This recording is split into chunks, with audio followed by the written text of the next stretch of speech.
মামলা তো একটা হবেই, মামলা তো একটা হবেই। মাপ চাইলে মামলাবাদ।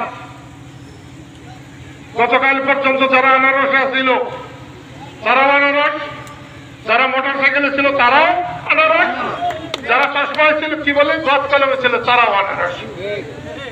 আনারস এখন কালিহাতির সবার, সবার খেদমত করতে হবে। আমার ইলেকশন করে নাই, এই জন্য তার অসুবিধা হলে আমি পাশে দাঁড়াবো না, এটা কিন্তু সিদ্দিকী পরিবারের নিয়ম না। আমাকে একটু আগে বলছে ইলেকশনের পরে নাকি 48 ঘন্টা ইলেকশনের নিয়ম, 28 ঘন্টা 26 ঘন্টা পরে মিটিং করলাম।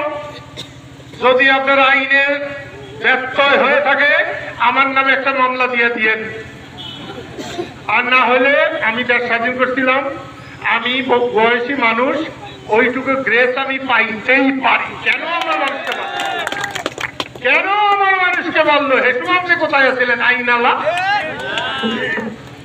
এটা দেখতে পারলেন না?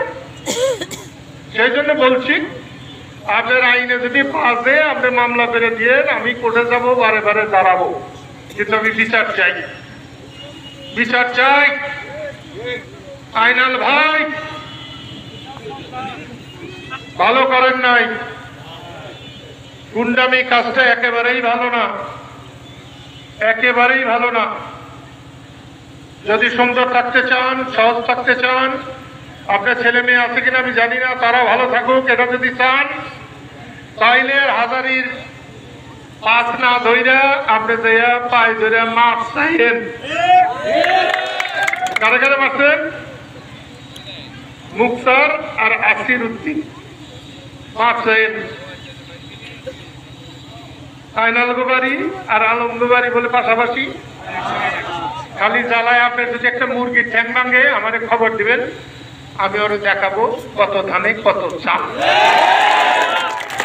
বারবার ঘুঘু তুমি খেয়ে যাবে ধান, এবার ঘুঘু তোমার বন্ধুত্ব করা।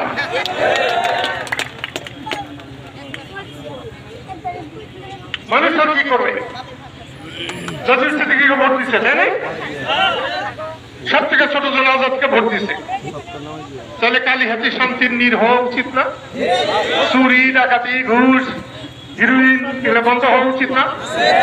কালিহাতি বন্ধ হলে টাঙ্গাইল বন্ধ হবে, সারা টাঙ্গাইল বন্ধ হবে, টাঙ্গাইল বন্ধ হলে বৃহত্তর ময়মনসিংহ বন্ধ হবে, আর বৃহত্তর ময়মনসিংহ বন্ধ হলে ইনশাআল্লাহ সারা বাংলাদেশ শান্তির নীর প্রতিষ্ঠা হবে।